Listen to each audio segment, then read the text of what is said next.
శ్రీ నారద మహాపురాణము ధర్మశాంతి నిర్దేశము.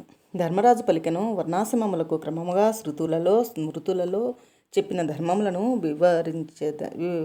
వివరించెదను. సావధానముగా వినుము. భోజనము చేయుచు అపవిత్రుని కానీ చండాలుని కానీ కోపముతో అజ్ఞానముతో సూచించినచు వరుసగా 3 దినములు 6 దినములు 3 వేళల్లో స్నానం చేసి పంచగవ్యంతో శుద్ధి పొందును. పంచగవ్యం అనగా గోమూత్రము, గోమయము, గోక్షీరము, గోదది, గోఘృతము.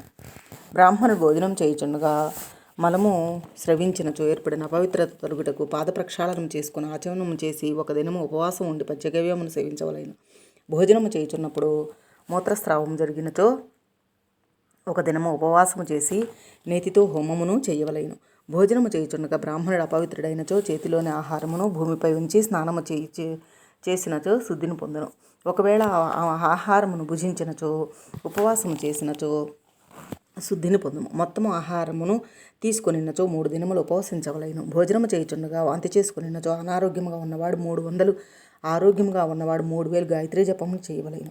మలమూత్రోర్జనము చేయుచున్నప్పుడు చండాలుడు కానీ స్వపచుడు కానీ సృశించినచో 3 రోజులు ఉపవసించవలెను. భోజనము చేసిన తర్వాత శుచిగా ఉన్నప్పుడు సృశించినచో 6 దినములు ఉపవసించవలెను. రజస్వలైన స్త్రీని కానీ ప్రసవించిన స్త్రీని కానీ చండాలును స్మృశించినచో 3 దినముల తర్వాత శుద్ధి పొందును అని శాతాతప మహర్షి చెప్పాను. రజస్వలైన స్త్రీని కుక్కలు, కాకులు, కిరాతకులు సృశించినచో నిరాహారముగా ఉండి యథాసమయమున స్నానము చేయవలెను. రజస్వలైన 2 స్త్రీలు ఒకరినొకరు తాకినచో బ్రహ్మకూర్చము అను వ్రతముతో శుద్ధి పొందుతారు. అపవిత్రుడు సృజించినప్పుడు స్నానం చేయనివాడు కూడా బ్రహ్మకూర్చము అనే వ్రతముతే శుద్ధిని పొందును. ఋతుకాలమున గర్భవతి అని శంకించి సంభోగము చేసిన వానికి స్నానముతో శుచి కలుగును. ఋతుకాలము కానప్పుడు స్త్రీ సంగమమును జరిపించు మూత్ర పురుషోర్జనము చేసినప్పటి వలె పాద ప్రక్షాళనము ఆచమనము చేయవలెను. సంభోగ సమయమున స్త్రీ పురుషులు ఇరువురు అపవిత్రులగుదురు. శయ్య మీది నుంచి లేచినచో స్త్రీ శుద్ధురాలుగును. పురుషుడు మాత్రము అశుచిగానే ఉండును. దుష్టత్వముతో భద్రు శరీరమును సేవించిన స్త్రీని ధనమేమీ ఇవ్వకుండా 12 సంవత్సరములు త్యాగము చేయవలెను. పతితులు గాని బంధువులు గాని త్యజించిన వారిని ఉత్తమ సాహస దండము చేయ శిక్షింపవలెను. పతితులు అయితే కావచ్చును, కానీ తల్లి ఎన్నడూ పతితురాలు పుత్రుని దృష్టిలో కాదు. తాడుచే ఉరిపోసుకునుట మొదలగు విధానములతో ఆత్మహత్యకు పాల్పడినచో మరణించినచో మృతదేహమును పవిత్ర పదార్థములతో పూయవలెను. ఒకవేళ జీవించనేని 200 నాణములను అపరాధములను విధించవలెను. ఆత్మహత్య చేసుకుని వాని పుత్రమిత్రాదులకు కూడా ఒక్కొక్క నాణము అపరాధముగా విధించి దండించవలెను. తరువాత శాస్త్రమును అనుసరించి ప్రాయశ్చిత్తమును ఆచరించవలెను.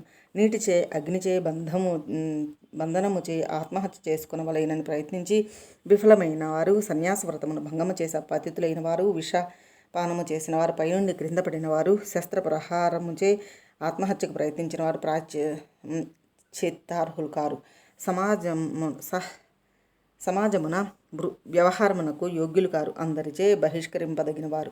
చాంద్రాయణ వ్రతముచే కానీ తప్తకృచ్ఛ వ్రతమును 2 మార్లు ఆచరించి కానీ శుద్ధులగుదురు. మహాపాతకమును ఉపపాతకములను ఆచరించి భ్రష్టులైన వారు నల్లని పశువును వినియోగించే యజ్ఞమును చేయుట అనర్హులు. వీరు 2 చాంద్రాయణ వ్రతములచే శుద్ధులగుదురు. లేదా గోవును వృషభమును దానము ఇచ్చుటచే కానీ శుద్ధులగుదురు. కావలనని కాక అచింతముగా సునక జంబుక వానరాదులు పతిత పురుషులు పగలు సంధ్యా సమయం రాత్రిపూట సృజించినచో వెంటనే స్నానము చేసినచో శుద్ధి కలుగును. తెలియక చండాల అన్నమును భుజించిన వారు 15 రోజులు గోమూత్రములో వండిన ఆహారమును భుజించినచో శుద్ధులగుదురు. బ్రాహ్మణ గృహములను గోనివాసమును దానము చేసిన వారు, ఉరిపోసుకొని మరణించవలెనని ప్రయత్నించిన వారు, ఉరితాడును ఛేదించి ఒక కృచ్ఛ వ్రతమును ఆచరించినచో శుద్ధులగుదురు. తెలియక చండాల పులస్కుల భోజనము చేసిన వారు, స్త్రీని వధించిన వారు 2 చాంద్రాయణ వ్రతములను ఆచరించవలెను.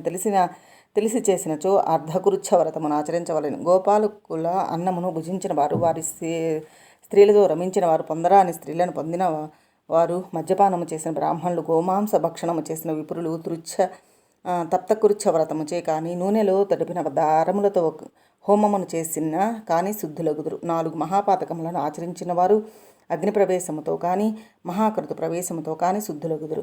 రహస్యముగా పాపములను ఆచరించిన వారు 1 నెల నీటిలో నిలిపి అఘమర్షణ సూక్తమును జపించినచో శుద్ధులగుదురు. రజకులు, చర్మకారులు, నటులు, బురుడులు, కైవర్తులు, మేదులు, భిల్లులు అను 7 అధ్వజులు తెలిసి వీరి అన్నమును తినను, స్త్రీలతో రమించినను, నీరు త్రాగినను, దానము పరిగ్రహించినను, అర్ధకృచ్ఛ వ్రతమును ఆచరించవలెను. తెలియక చేసినచో 2 చాంద్రాయణ వ్రతమును ఆచరించవలెను. తల్లిని, గురుపత్నిని, పుత్రికలను, చెల్లెలను, సన్యాసిని, పెంపుడి తల్లిని, ఉత్తమ వర్ణ సంజాతను సంగమించినచో 2 కృచ్ఛ వ్రతములను ఆచరించవలెను. సమాన గోత్రము కల స్త్రీని పొందినను 2 కృచ్ఛ వ్రతములను ఆచరించవలెను. మాతృ గోత్రము కల స్త్రీలను, పితృగోత్రము గల స్త్రీలను, పరధారులను సంగమించినచో అర్ధకృచ్ఛ వ్రతమును ఆచరించవలెను. వేశ్యాగమనము చేసిన బ్రాహ్మణులకు కూడా అర్ధకృచ్ఛ వ్రతముచే శుద్ధి కలుగును. గురుపత్ని సంగమము చేసిన బ్రాహ్మణుడు బాగుగా వేడిగా ఉన్న నీటిని ఒకసారి త్రాగి దర్భజలమును 5 మార్లు త్రాగి యథావిధిగా ఆ వ్రతమును ఆచరించవలెను. గోహత్య చేసిన వానికి, మహాపాతకములను ఆచరించిన వారికి కూడా ఇదే ప్రాయశ్చిత్తము నిర్ణయించబడినది. దండముతో ప్రహరించి ఆవును కింద పడవేసిన వానికి రెట్టింపు గోవ్రతము, గోదండము ప్రాయశ్చిత్తముగా విధించబడినది. అంగుష్టమంత లావు, బాహు అంత పొడవుగానున్న పచ్చి మోదుగు దండము గోదండం అనబడును. ఆ దండముతో ప్రహారమే గోవు వ్రతము. గోవును దండముతో ప్రహరించినప్పుడు గర్భపాతం సంభవించినచో ఒక్కొక్క దానికి ఒక్కొక్క కృచ్ఛ వ్రతమును ఆచరించవలెను. ఆవును బంధించినప్పుడు, అడ్డగించినప్పుడు, పోషించినప్పుడు, గోవుకు పీడ కలిగినచో లేదా మరణము సంభవించినచో దండ ప్రహారము చేయవలెను. ఆ ప్రహారముచే మూర్ఛపోయి లేచిన తర్వాత 5, 6, 7, 10 అడుగులు నడిచి వెళ్ళవలెను. గడ్డి తిని నీరు త్రాగి వ్యాధి నశించినచో ప్రాయశ్చిత్తము లేదు. అనగా వ్యాధిగ్రస్తమైన గోవునకు దండముతో వ్యాధి నశించినచో ప్రాయశ్చిత్తముతో పని లేదు. వ్యాధి లేని గోవును దండన చేసినచో అతనికి ఇట్లు శిక్షించవలెను. ఇదే ప్రాయశ్చిత్తము. దండముతో, మట్టిగడ్డలతో, రాళ్లతో, ఆయుధములతో గోవును ప్రహారించినచో ఒక్కొక్క ప్రహారమునకు విడిగా ప్రాయశ్చిత్తములు చెప్పబడినవి. దండ ప్రహారముతో మరణించినచో సాంతాపన వ్రతమును, మట్టిగడ్డతో మరణించినచో ప్రాజాపత్య వ్రతమును, పాషాణఘాతకమునకు తప్తకృచ్ఛ వ్రతమును, శస్త్రఘాతకమునకు అతికృచ్ఛ వ్రతమును ఆచరించి గోబ్రాహ్మణులను లకు ఔషధము, ఆహారమును, తైలమును దానము చేయవలెను. ఒకవేళ దానము చేసిన ఔషధాదులు సేవించటం వలన మరణం సంభవించినచో ప్రాయశ్చిత్తముతో పనిలేదు. ఇచ్చిన ఔషధమును కానీ తైలమును కానీ పానము చేసినప్పుడు మరణం సంభవించినచో ఇచ్చిన వారికి ప్రాయశ్చిత్తముతో పనిలేదు.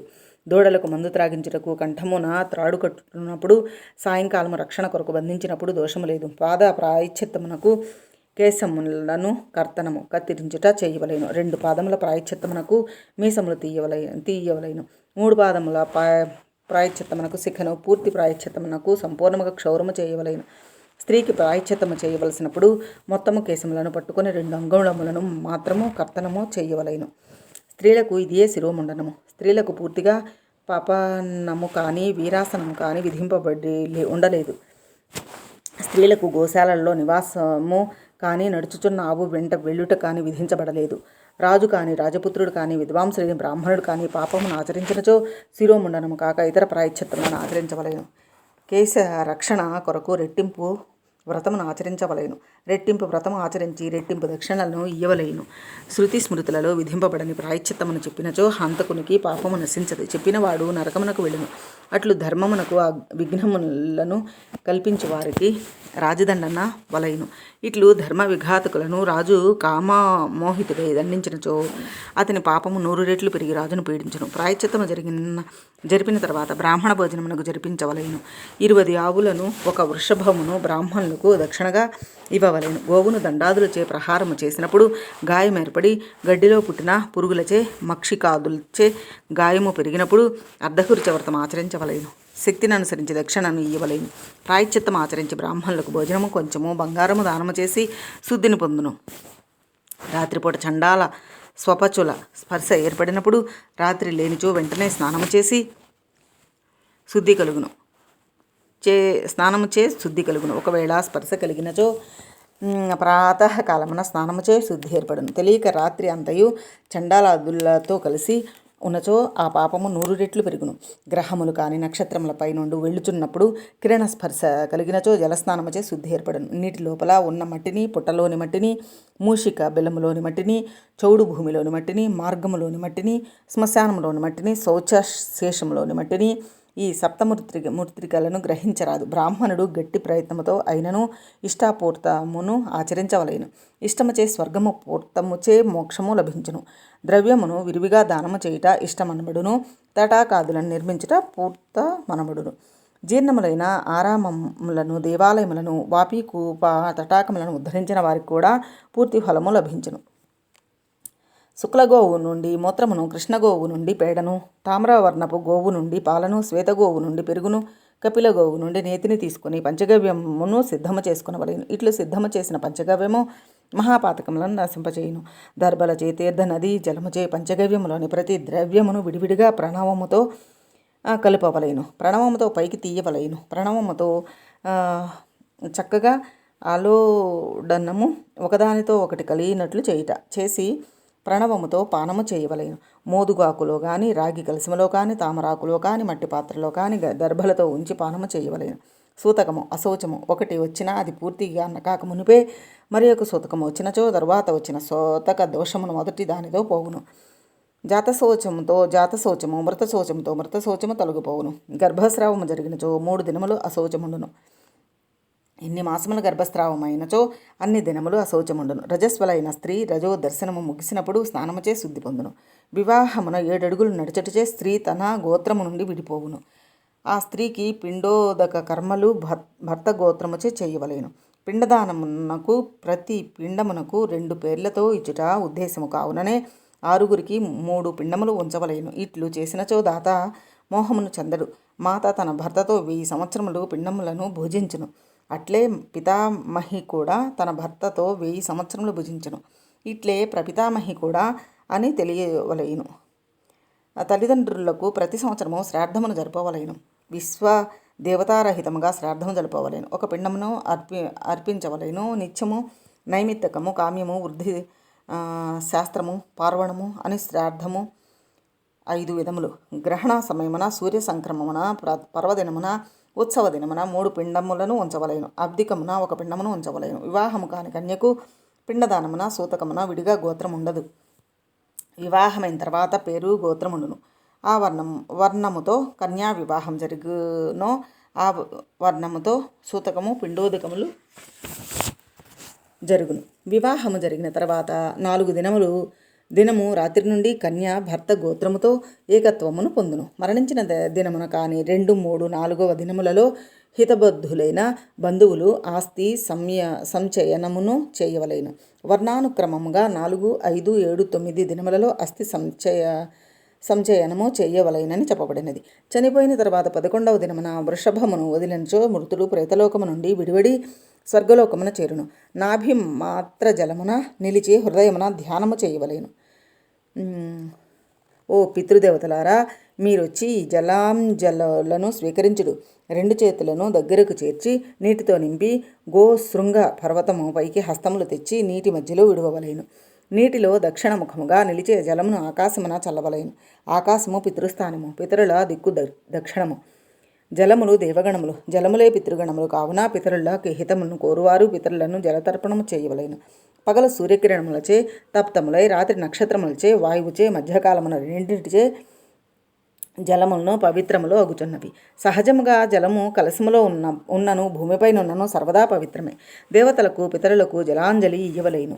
సంస్కారరహితులై మరణించిన వారికి స్థలమున జలతర్పణము చేయవలేను. శ్రాద్ధమున హోమ సమయమున 1 చేతితో ఇయ్యవలేను. తర్పణమున 2 చేతులతో ఇయ్యవలేను అని ధర్మము వ్యవస్థీకరింపబడినది.